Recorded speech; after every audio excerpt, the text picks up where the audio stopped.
Hello दोस्तों, कैसे हैं आप सब। आज की हमारी कहानी है बहू से तुलना। अरे ओ बहू रानी, आज करवा चौथ के त्योहार के दिन करवा नहीं भेजा तुम्हारी माँ ने।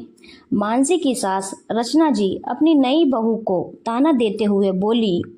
मानसी की सास रचना जी मानसी के मायके से आए बायने का सामान फैलाकर बैठी थी। तब रचना जी ने देखा कि बहू मानसी के पीहर वालों ने करवा नहीं भेजा था। मानसी अपनी सास रचना जी से बोली, मम्मी जी, माँ ने चेक भेजा है कि अपनी पसंद का चांदी का करवा मंगा लें। कोरियर में खोने का डर था।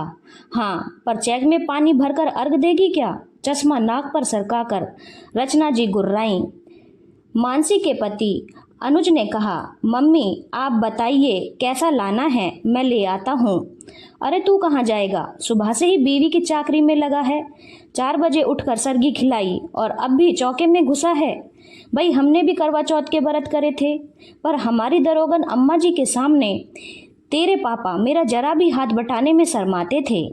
मम्मी एक बात कहूँ, अनुज हकलाता सा बोला, मानसी को थोड़ा जूस दे दें क्या?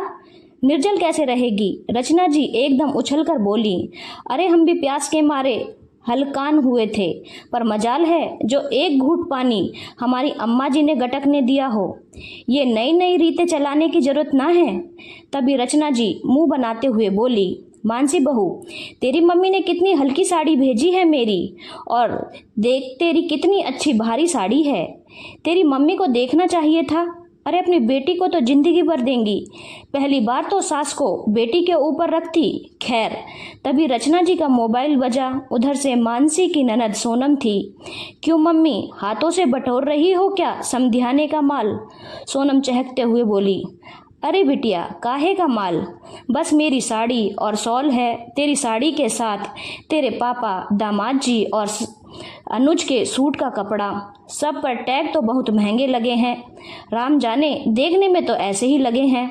बस हमें सब सस्ते में ही टरका दिया। रचना जी हाथ नचाते हुए बोली, मिठाई तो इतनी कम है कि क्या घर में रखूं, क्या मोहल्ले में बांटूं। पहली करवा चौथ थी, कुछ तो ढंग का भेजा होता। रचना जी का बड़बड़ाना बदस्तूर जारी था। पर मम्मी, तुमने तो मेरी पहली करवा चौथ पर मेरी और मेरी सास की साड़ी के अलावा कुछ भी नहीं दिया था। मेरी सास ने तो मुझे कुछ भी नहीं सुनाया था। धीरे बोल, मानसी सुनेगी तो क्या सोचेगी? रचना जी ने धीरे से कहा। सुनती है तो सुन ले, मैं क्या डरती हूँ? परसों ही मेरी सहेली रमा ने अपनी बहू का करवा चौथ का बायना देखने को बुलाया था।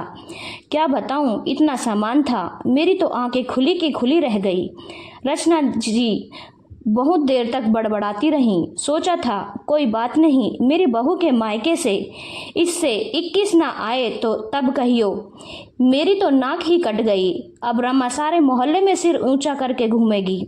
सोनम ने रचना जी को समझाया कि मम्मी, इन चीजों में कोई बराबरी नहीं होती। आप खुद देखो, रमा आंटी की बहू कैसी है। उसे बड़े छोटे किसी का लिहाज नहीं, लाज शर्म नहीं तो उससे कोसों दूर है। आंटी कितनी बार आपके पास आकर रो चुकी है बहू के व्यवहार को लेकर। उधर हमारी मानसी हजारों की भीड़ में अलग दिखाई देती है। पूरे मोहल्ले में उसके जैसी कोई नहीं है। तुम इतना कुछ कह देती हो, कभी भी पलट कर जवाब नहीं देती। फिर जितना उसके पीहर से आया उतना तो तुमने कभी नहीं देना पड़ा।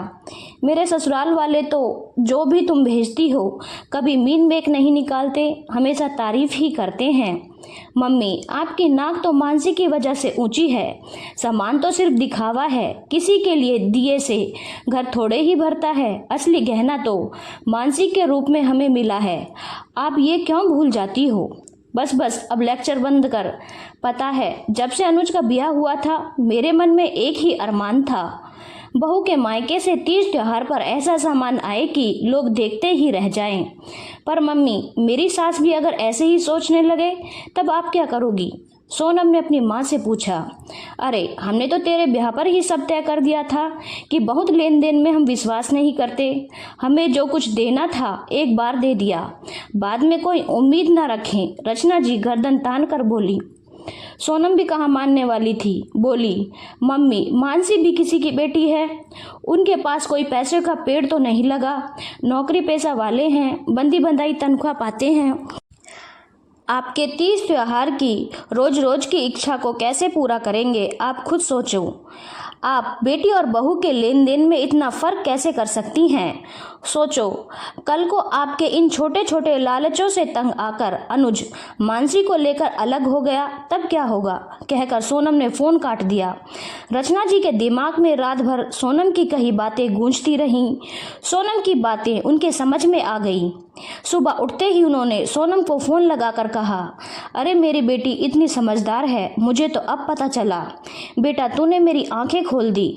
रचना जी फौरन मानसी की मम्मी को भी फोन लगाया और उनके भेजे सामान की खूब तारीफ की, धन्यवाद दिया और कह दिया कि आगे से उन्हें तीज त्योहार पर शगुन के अलावा कुछ भेजने की जरूरत नहीं। उन्होंने अपनी बेटी दे दी, समझो सब कुछ दे दिया। अनुज और मानसी रचना के इस बदलाव को देखते ही रह गए। मानसी ने भी अपनी ननद को बहुत धन्यवाद किया। धन्यवाद दोस्तों। अगर आपको कहानी अच्छी लगी हो तो चैनल को लाइक, शेयर और सब्सक्राइब करना